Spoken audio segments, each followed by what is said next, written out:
আসসালামু আলাইকুম। শেফাস কুকে সবাইকে স্বাগতম। আশা করি সবাই ভালো আছেন। আজ আমি আপনাদের সাথে শেয়ার করছি কাঁচকলা আর শিং মাছের একটা স্বাস্থ্যকর রেসিপি, মানে হচ্ছে কাঁচকলার পাতলা ঝোল। আমি চেষ্টা করেছি সহজভাবে রেসিপিটা শেয়ার করার জন্য। তাহলে চলুন মূল রেসিপিতে যাওয়া যাক। প্রথমেই আমি এখানে 4টি কাঁচকলা নিয়ে নিয়েছি, আর এই কাঁচকলা হচ্ছে আমার গাছের। এখন আমি কাঁচকলাগুলোকে কেটে নিয়েছি, আর কাঁচকলায় কিন্তু কষ থাকে, সেই কষটা দূর করার জন্য একটা টিপস দিয়ে দেব। এখন গরম পানির মধ্যে এখানে লবণ আর হলুদ দিয়ে একটু মিশিয়ে নিয়ে তার মধ্যে হচ্ছে কাঁচকলা দিয়ে দিবেন। তাতে করে কাঁচকলার মধ্যে যে কষ থাকে সেই কষটা চলে যাবে। তো এভাবে আমি হচ্ছে 10 মিনিটের জন্য একটু ভিজিয়ে রাখবো, তারপর একটু কচলে ভালো করে ধুয়ে নিব। তো 10 মিনিট পর আমি রান্নায় ফিরে যাচ্ছি। চলে আসলাম রান্নায়, কড়াইটা বসিয়ে দিয়েছি, গরম হয়ে গেছে। তখন দিয়ে দিয়েছি এখানে সামান্য পরিমাণ তেল। এখন হচ্ছে এই সামান্য তেলের মধ্যে আমি কিছু পেঁয়াজ ভেজে নিব। আর আজকে তরকারিটা আমি হচ্ছে ফোড়ন দিয়ে রান্না করব। আমার কাছে ফোড়ন ছাড়া তরকারি বেশি ভালো লাগে না। তো নতুন রাঁধুনিদের জন্য আজকে আমি এই ফোড়নের রেসিপি এটুকুও দেখাচ্ছি, ফোড়নটা কিভাবে তৈরি করতে হয়। তো ফোড়ন যখন পেঁয়াজটা ভাজি করতে হবে তখন কিন্তু তেলের পরিমাণটা কম দিতে হবে, না হলে কিন্তু জিরা এর ভিতর থেকে উঠানো যায় না, সমস্যা হয়ে যায়। তো এখানে আমি ছোট সাইজের এই একটা পেঁয়াজ কুচি করে নিয়েছি, সেটা দিয়ে দিলাম। এখন হচ্ছে একটু ভাজি করে নিচ্ছি। তো যখন ভাজা হয়ে গিয়েছে তখন হাফ চা চামচ পরিমাণ জিরা দিয়ে দিয়েছি। এখন এই পর্যায়ে চুলাটা অফ করে দিলাম। যে গরম আছে কড়াই, এই গরমে কিন্তু এটা হয়ে যাবে। তারপর হচ্ছে আমি এই ফোড়নটাকে নামিয়ে এই কড়াইতেই হচ্ছে রান্নাটা শুরু করব। তো আমি নামিয়ে নিয়েছি পেঁয়াজগুলোকে। এখন হচ্ছে সামান্য তেল দিয়ে দিচ্ছি।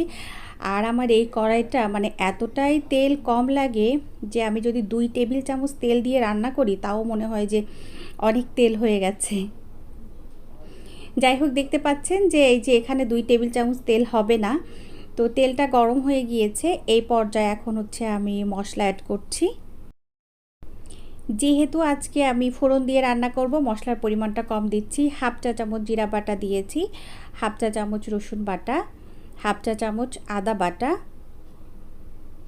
আর ফোড়ন দিয়ে রান্না করলে এই পর্যায়ে মশলাটা একটু কমই দিতে হয়। এখন হচ্ছে দিয়ে দিচ্ছি এই হাফ চা চামচ পরিমাণ হচ্ছে পেঁয়াজ বাটা। তারপর দিয়ে দিচ্ছি এই হাফ চা চামচের একটু বেশি হচ্ছে শুকনা মরিচ বাটা।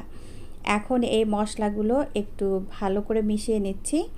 আর চুলার আঁচটা আমি কমিয়ে রেখেছি। এখন হচ্ছে মশলাটাকে এইভাবে নাড়াচাড়া করব আর ভালো করে একটু কষিয়ে নিব।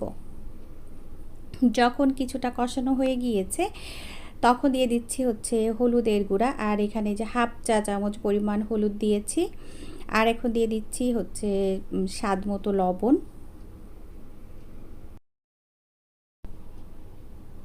এখন মশলাটাকে ভালো করে কষিয়ে নিব।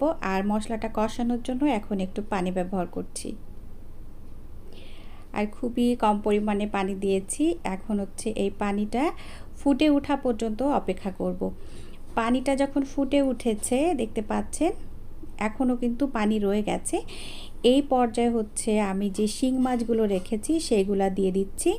আর আজকে শিং মাছ হচ্ছে আমি এইভাবে রান্না করছি, আপনারা চাইলে কিন্তু ভেজে রান্না করতে পারেন। আর আজকে শিং মাছগুলো একেবারে ছোট, সেজন্য আমি হচ্ছে আস্ত রেখেছি। আপনারা চাইলে এটা বা কেটেও রান্না করতে পারেন, আর বড় সাইজের হলে সেটা অবশ্যই কেটে রান্না করবেন। তো এখন হচ্ছে আমি এই মাছগুলোকে ভালো করে কষিয়ে নিব। এরই মধ্যে মাছগুলো কষানো হয়ে গিয়েছে, তুলে নিচ্ছি। তুলে নিয়ে সেই তেলের মধ্যে, মশলার মধ্যে এখন আমি কাঁচকলাগুলো দিয়ে দিয়েছি। এই পর্যায়ে কাঁচকলাকে বেশ কিছু সময় ধরে আমি একটু কষিয়ে নিব। আর রান্নার ক্ষেত্রে যতটা কষানো হবে রান্নার টেস্ট তত বেড়ে যাবে, এটা আমরা যারা রাঁধুনি আছি সবাই জানি। তবে নতুনরা আসলে অনেক কিছুই জানে না। আমার রেসিপিগুলো মূলত নতুনদের জন্য। তো কিছুক্ষণ কষিয়ে নিয়েছি। তারপর হচ্ছে এর মধ্যে কাঁচকলাকে সিদ্ধ করার জন্য একটু পানি ব্যবহার করছি। আর অনেকেই মনে করতে পারেন আমি কি পানিটা ব্যবহার করছি। তো আমি হচ্ছে আজকে মশলা ব্লেন্ডার করেছি সেই জারের মধ্যে একটু পানি দিয়ে দিয়েছি, সেটাই ব্যবহার করছি। তো এই পর্যায়ে কষানো হয়ে গিয়েছে। এখন আমি ঝোলের জন্য পানি ব্যবহার করব। তা এখন হচ্ছে ঝোলের জন্য আমি একটু গরম পানি দিয়ে দিচ্ছি, যেহেতু কাঁচকলাটা সিদ্ধ হয়ে গেছে ওই জন্য।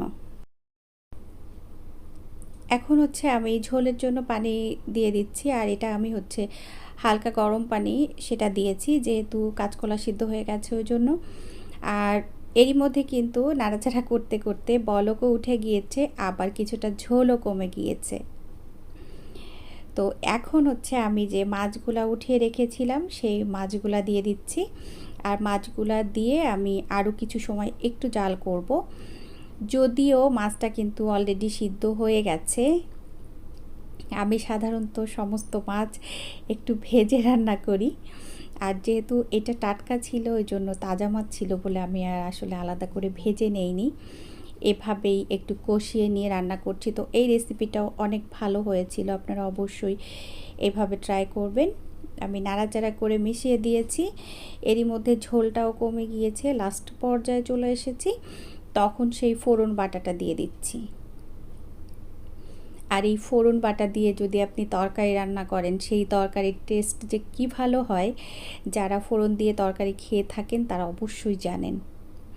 তো ফোড়নটা দিয়ে আমি আবারও একটু নাড়াচাড়া করব আর মিশিয়ে নিব। এরই মধ্যে কিন্তু ঝোলটাও আমার অনেকটা শুকিয়ে গেছে, আমি এতটুকুই ঝোল রাখতে চাচ্ছি। আর এই পর্যায়ে আমি এখন চুলার আঁচটা বাড়িয়ে দিচ্ছি, যাতে করে দুই একটা জোরে জোরে বলক হয় আর কি। তো তারপর আমি চুলাটা অফ করে দিব। এই পর্যায়ে আপনারা একটু চেক করে নেবেন যে লবণ ঝাল ঠিকঠাক মতো হয়েছে কি না।